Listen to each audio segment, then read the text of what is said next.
Praise lord. దేవుని పరిశుద్ధమైన నామమునకు మహిమ కలుగును గాక. ప్రభు నామమున మీ అందరికీ హృదయపూర్వక వందనాలు.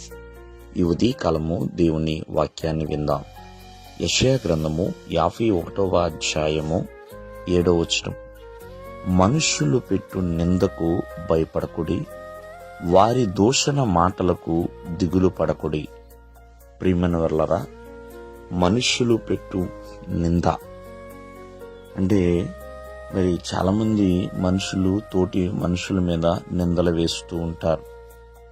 మనిషి ద్వారా సత్కార్యాలు వస్తూ ఉంటాయి, అలాగే నిందలు కూడా వస్తూ ఉంటాయి. ప్రియమైన వర్లరా, ఆ నిందలు వేస్తూ ఉన్నప్పుడు ఎన్నో దోషలు మాటలు, అటువంటి మాటలకి దిగులు పడకొడి అని దేవుని యొక్క వాక్యం సెలవిస్తుంది.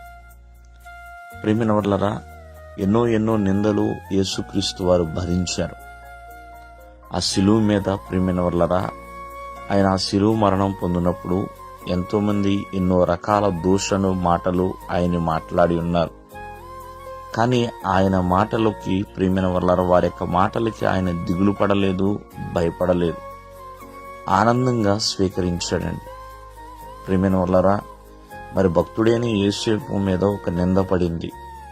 ఆ నిందకు భయపడలేదు, చెరసాలకు కూడా తను వెళ్ళిపోయి ఉన్నాడు. ప్రియమైన వర్లరా, కావున ఆత్మీయ జీవితంలో, పరిశుద్ధమైన జీవితంలో యథార్థముగా జీవిస్తున్నప్పుడు, నీతిని కలిగి అనుసరిస్తున్నప్పుడు ప్రియమైన వర్లరా, ఎన్నో నిందలు నీ మీద పడవచ్చేమో, ఎన్నో దూషణ మాటలు నీ మీద ప్రియమైన వర్లరా ఎంతోమంది అనొచ్చు. కానీ వాటన్నిటికీ భయపడటే, దిగులు పడితే ప్రియమైన వర్లరా ఇంకా ముందుకి కొనసాగలేం. కావున ఈ ఉదయకాలం ముందు ఆలోచించండి. మనుషులు పెట్టే నిందకి భయపడుతున్నారేమో, భయపడొద్దు అని దేవుని యొక్క వాక్యం సెలవిస్తుంది. అలాగే వారి యొక్క మాటలకు కూడా దిగులు పడొద్దండి. చాలా మంది అదే ఆలోచించుకుంటా ఉంటారు. భక్తుడైన యోబుని తన భార్య అనకూడని మాట అందండి. ఇంకెంత కాలము యథార్థత వదలకుండా ఉంటావు, ఇంకెంత కాలము దేవుడు దేవుడు అంటూ ఉంటావు, దేవుణ్ణి దూషించు, నువ్వు చచ్చిపో అని చెప్పి భక్తుడైన యోబు యొక్క భార్య సెలవిచ్చినప్పుడు యోబు ఎప్పుడు కూడా దిగులు పడలేదు. మూర్ఖురాలు మాట్లాడినట్లు మాట్లాడుతున్నావే, నువ్వు నీతిమంతుడైన యోబు భార్యవు కాదా? ప్రియమైన వాళ్ళ ఒకసారి ఆలోచించండి.